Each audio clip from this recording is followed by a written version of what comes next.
आगे दिया बाबू ताई के पिया डोबो है सखी।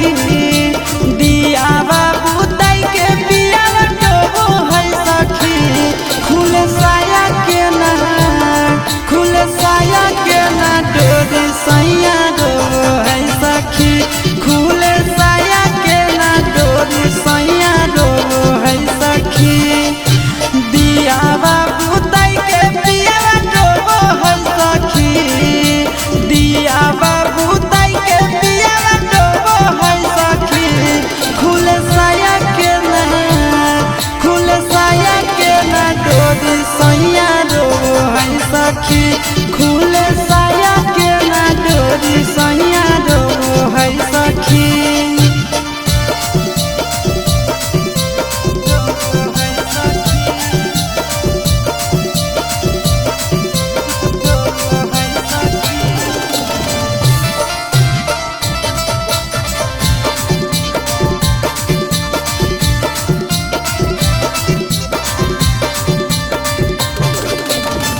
पलंग पर चढ़ो है कुछो नहीं कारो है।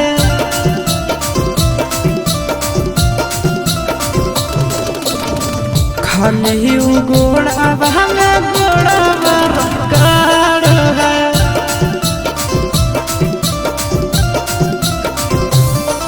आगे पान आधा पकड़ी के खाली सोबो है सखी।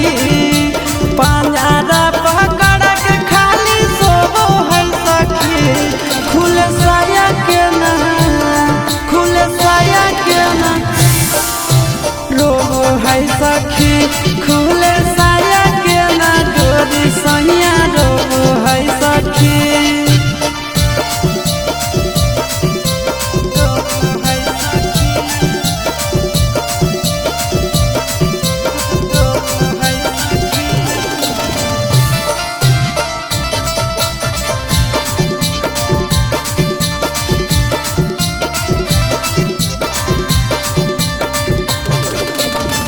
सिजिया पर नंदन खाली कारो है हरान गे।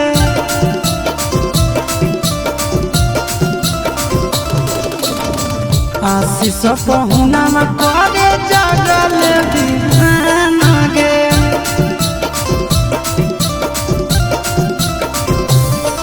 आगे चिंटू राजा नवीन से कुछ नहीं होबो है सखी। आगे चिंटू राजा चंदन से कुछ नहीं होबो है सखी। खुले साया के